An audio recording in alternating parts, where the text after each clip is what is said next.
রাজ্যের মুখ্যমন্ত্রী তিনি ঘোষণা করছেন যে আগামী 2 বছরের মধ্যে ভারতবর্ষের মধ্যে বাংলা অর্থনৈতিক ক্ষেত্রে অনেকটাই কিন্তু এগিয়ে যাবে। রাজ্যে বিনিয়োগ আসছে, টাটাদের সঙ্গে কথা হয়েছে, টাটারাও ফিরছে, এই কথা শিল্পমন্ত্রী কিন্তু উল্লেখ করেছেন। গতকালই আপনাদেরকে তাপস রায়ের বক্তব্য শুনেছিলাম এবং আজ মুখ্যমন্ত্রী শুভেন্দু অধিকারী তিনি মিলন মেলা প্রাঙ্গণে যান, কারণ সেখানে যে আয়োজন করা হয়েছিল বস্ত্রশিল্প সম্মেলন, সেখান থেকে মুখ্যমন্ত্রী শুভেন্দু অধিকারী তিনি উল্লেখ করেছেন যে বাংলায় শিল্পের জোয়ার আসবে। গত 15 বছর ধরে যে শিল্পের খরা ছিল সেটা কাটিয়ে উঠে বাংলায় এবার নতুন নতুন শিল্প আসবে এবং আগামী 2 বছরের মধ্যে দেশের অন্যতম বড় অর্থনৈতিক রাজ্য হবে এই বাংলা। অনেক বড় বড় শিল্পের বিনিয়োগ এই বাংলায় আসতে চলেছে বলেছেন রাজ্যের মুখ্যমন্ত্রী Suvendu Adhikari. Business friendly environment होगा, इंडस्ट्री के लिए अच्छा पॉलिसी होगा, सिंगल विंडो सिस्टम होगा, जमीन का व्यवस्था होगा।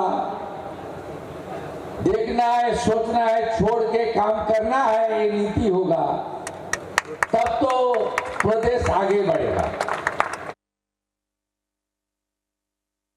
जो पहले मुख्यमंत्री थी उन्होंने तो सूरत का नाम सुनते ही बोल देता है वो तो बाहर ही है।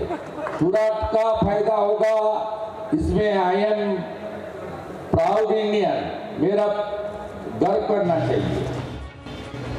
রাজ্যে বিনিয়োগ করতে টাটারা আগ্রহী, টাটাদের সঙ্গে বিনিয়োগ নিয়ে নাকি আলোচনা হয়েছে, একথা গতকালই কিন্তু বলেছিলেন রাজ্য শিল্পমন্ত্রী তাপস রায়। তার কি বক্তব্য ছিল শোনাবো। আজকে কেস ছিল কোর্টে সেই কম্পেনসেশনের ব্যাপারে, 6 মাস সময় দিয়েছে কোর্ট। পশ্চিমবঙ্গকে তো আষ্টে পিষ্টে মেরে দিয়ে গেছে মমতার সরকার। সেই 900 কত কোটি টাকা কম্পেনসেশন দিতে হবে না, সেটা কমে দেখো 600-700 কততে দাঁড় করায় 6 মাস সময় দিয়েছে। আর আমরা তো টাটার সঙ্গে আমরা ক্ষমতায় আসার পর থেকেই সম্মানীয় মুখ্যমন্ত্রী বিভিন্ন সূত্রে বিভিন্ন ভাবে কথাবার্তা চালাচ্ছে, সে অটোমোবাইল হোক এবং তার সঙ্গে অন্য কিছু হোক, আইদার তারা আসবে অথবা আমরা যাব ফাইনালাইজ করতে বা এখানে যাতে ওরা আসে।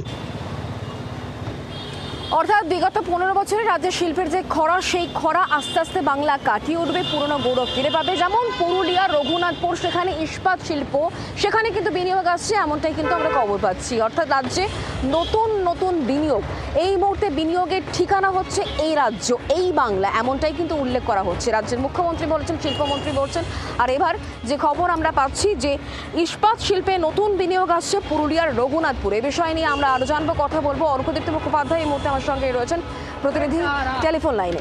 অর্কদীপ্ত, কি খবর পাচ্ছ? অত্যন্ত বড় খবর সমগ্র বঙ্গবাসীর জন্য।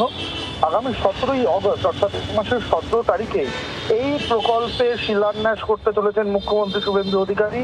সঙ্গে থাকবেন শিল্পমন্ত্রী তাপস রায় থেকে ফাইন্যান্স মিনিস্টার স্বপন দত্ত সহ একাধিক মন্ত্রী এবং বিধায়করা।